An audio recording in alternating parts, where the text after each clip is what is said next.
अचानक से यह प्लेन रोल करने लगा। देखते ही देखते पूरा प्लेन आग की लपटों में समा गया।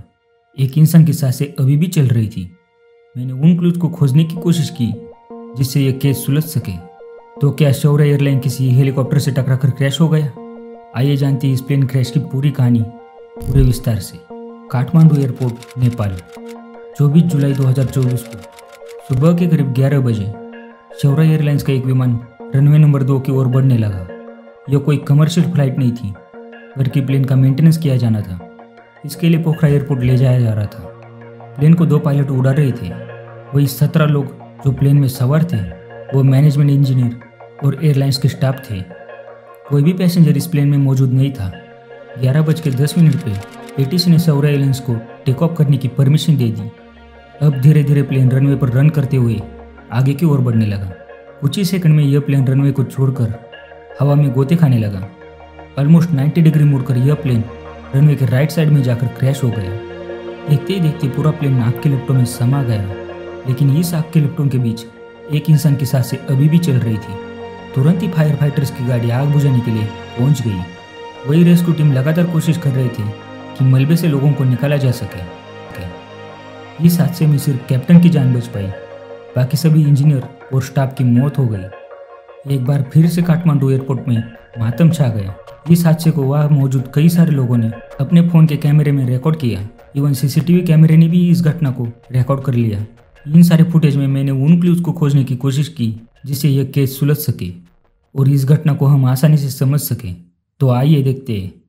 दोस्तों, जब मैं घटनास्थल की फोटोज देख रहा था तब मुझे यहाँ प्लेन की टेल दिखाई दी, लेकिन इसके कुछ ही दूरी पर एक और टेल दिखाई दी। लेकिन एक ही प्लेन का 2 टेल कैसे हो सकता है? यह सोचने वाली बात है। इन फोटो से हम आइडिया लगा सकते हैं कि यह टेल ज़्यादा बड़ी नहीं है। इसके आकार से लगभग यह लग रहा है कि यह किसी हेलीकॉप्टर का टेल है। तो क्या शौर्य एयरलाइंस किसी हेलीकॉप्टर से टकरा गया? दोस्तों, मुझे यह तो पता था कि ऐसा नहीं हो सकता, और अगर ऐसा होता तो न्यूज़ पब्लिक में ज़रूर होती। मैंने सारी न्यूज़ छान मारी, मुझे कहीं पर भी सुनने को नहीं मिला। फिर मैंने उन सारे हेलीकॉप्टर्स का लिस्ट निकाला जो काठमांडू एयरपोर्ट में उड़ान भरता है। जब मैंने यह लिस्ट देखा तो मेरी आंखें फटी की फटी रह गई, क्योंकि मेरा शक सही निकला। मुझे इस लिस्ट में तलाश हेलीकॉप्टर मिला जो AS350B2 मॉडल का हेलीकॉप्टर है। इसके टेल को देखकर यह साफ होता है कि शौर्य एयरलाइन के क्रैश के मलबे में जो टेल मौजूद है वह कैलाश हेलीकॉप्टर का है। अब यहाँ पर बिल्कुल भी ऐसा नहीं है कि यह प्लेन हेलीकॉप्टर से टकराकर क्रैश हो गए, क्योंकि इस टेल के आगे हम एक बड़े कंटेनर को देख सकते हैं। इस कंटेनर में हो सकता है कि हेलीकॉप्टर्स का पार्ट रखा गया हो। बेकाबू प्लेन जब इस कंटेनर से टकराया हो तो हेलीकॉप्टर का यह पार्ट कंटेनर से निकलकर बाहर आ गया होगा। तो सबसे पहले बात करते हैं क्रैश लोकेशन की, जो कि यहाँ हुआ। इस घर को भी हम मैप में देख सकते हैं। यह प्लेन यहाँ से राइट की ओर मुड़ना शुरू हुआ। इस टेक ऑफ के दौरान शौर्य एयरलाइन ने ऑलमोस्ट 60 to 70% रनवे यूज़ किया, इसलिए हम इसके टेक ऑफ में किसी तरह का सवाल नहीं उठा सकते। यह बिल्कुल सही समय पर उड़ान भरा। नाउ अभी एक वीडियो वायरल हो रहा है। यहाँ पर हम टैक्सिंग वे को देख सकते हैं और यह प्लेन खड़ा है। दरअसल यह वीडियो बुद्धा एयर के हैंगर से लिया गया है, और यहाँ पर जिस प्लेन को पार्क किया गया है वो भी बुद्धा एयर का ही है। इसके अलावा भी कुछ प्लेन्स आगे पार्क किए गए हैं, वह सारे प्लेन इसी एरिया के हैं। इस वीडियो में हम साफ साफ देख सकते हैं कि यह प्लेन बुद्धा एयर के टैक्सिंग वे के आगे ही क्रैश हुआ और राइट की ओर मुड़ने लगा। वही जो दूसरा वीडियो इंटरनेट पर सर्कुलेट हो रहा है वह हादसे के दूसरे शोर से बनाया गया था, जहाँ पर इंटरनेशनल प्लेन को पार्क किया जाता है। यहाँ पर सबसे बड़ा सवाल आता है कि यह प्लेन कैसे क्रैश हुआ। अगर यह लो स्पीड की वजह से स्टॉल में नहीं गया तो आखिर यह प्लेन नीचे कैसे गिरा? दोस्तों, इस प्लेन को जो कैप्टन उड़ा रहे थे वह इस भयानक हादसे में बच चुके हैं, और डॉक्टर्स का कहना है कि वह खतरे से बाहर है। उन्होंने अपना स्टेटमेंट भी दिया। उन्होंने कहा कि जैसे ही प्लेन 100 फीट की हाइट पर पहुंचा, प्लेन को लिफ्ट मिलना बंद हो गया और इसने उड़ान भरना बंद कर दिया।